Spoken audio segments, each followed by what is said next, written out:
आज की मार्केट की बात करें तो बैंक निफ्टी 41,230 के आसपास से लगभग 250 पॉइंट्स अप, पर टेक्निकली यहाँ से लेके यहाँ तक की मूवमेंट देखें तो एक्चुअली 400 पॉइंट्स की निकल चुकी है। और निफ्टी की बात करें तो निफ्टी में एक्चुअली मैं हमेशा यहाँ पर कहूँगा कि रिटेल ट्रेडर की अगर एज है तो चार्ट पैटर्न्स में है। पैटर्न्स और अगर स्ट्रक्चर हम पहले समझ जाएं तो जो भी यहाँ पर हो रहा है उसे होने के पहले एंटिसिपेट कर सकते हैं। मार्केट इस वीक 2 दिन खुल चुका है, 150 ड्रॉप डाउन करने के बाद 250 या 200 पॉइंट्स अपसाइड जाकर ये टैगिंग हो चुकी है। ये हम सब पहले ही आइडेंटिफाई कर सकते हैं अगर पैटर्न्स वहाँ पर ठीक से समझें। यहाँ पर तारीख देखो 13 फरवरी कल का तारीख है। ये इंट्राडे स्ट्रक्चर के लेवल्स है, फोटोग्राफिक आउटकम है। ये 13 फरवरी 1 आवर का स्ट्रक्चर है। ये जो स्ट्रक्चर है यहाँ पर फिनिश होता है। पैटर्न्स को समझ जाओगे तो 17,000 ये जो नंबर है यहाँ पर, ये नंबर यहाँ पर निकल जाएगा और उसके बाद आप ये एक अपसाइड एंटिसिपेट कर सकते हो। टेक्निकली इस तरह के केसेस में यहाँ रेजिस्टेंस होता है, but pattern wise I think एक चार्ट पैटर्न्स हैं जो आपको होने के पहले इस तरह की इन्फॉर्मेशन देंगे। ये सारे प्राइवेट ग्रुप के स्नैपशॉट्स हैं। और दूसरे आपके इस तरह के आर्टिकल्स हैं जहाँ पर मार्केट होने के बाद जस्टिफाई किया जाएगा कि आईटीसी, आरआईएल, आईसीआईसी बैंक, इनकी वजह से आपका मार्केट इतना ऊपर या इतना वहाँ पर मूवमेंट आई है।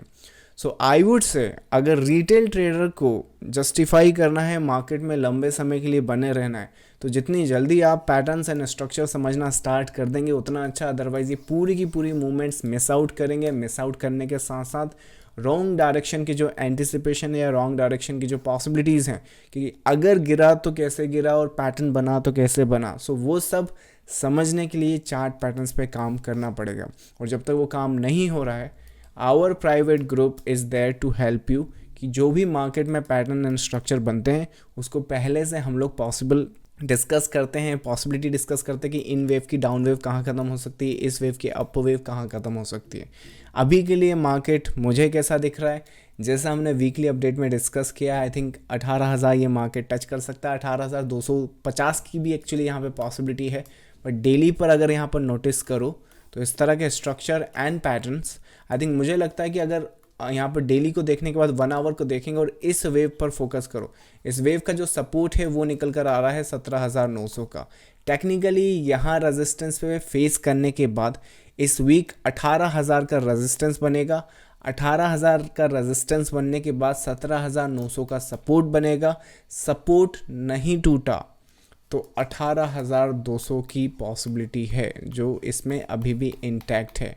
अगर 17,950 या 17,900 का जो सपोर्ट है वो टूट जाता है तो फिर फर्दर हम लोग डिस्कस वहाँ पर करेंगे। पर अभी के लिए एंटिसिपेशन हम लोग देख रहे हैं इस मार्केट से, क्योंकि अभी 2 ही दिन मार्केट खुला है। सो 18,000 की जो टैगिंग है, टेस्टिंग है, वो इस वीक की जो एक्सपायरी है उसमें स्ट्रगल आपका पूरा कंप्लीट हो जाएगा। इस स्ट्रगल के बाद मोस्ट प्रॉब्ली इसको होल्ड तो करना चाहिए, but I think the key level जो निकल कर आएगा उसके बाद फिर आपका 17,900 रहेगा। So those are the numbers and those are the levels and those are the patterns जिस पर मैं फोकस कर रहा हूँ अपने प्राइवेट ग्रुप में।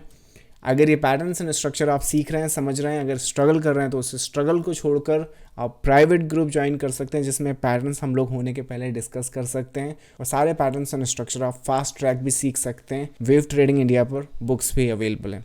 So with that said done, this was the update for last 2 days in the private group. जाने से पहले कमेंट सेक्शन में बताइएगा कि किस तरह के आपके 2 दिन इस मार्केट में निकले। So with that said done, I'll see you next time. Thank you so much. Bye bye.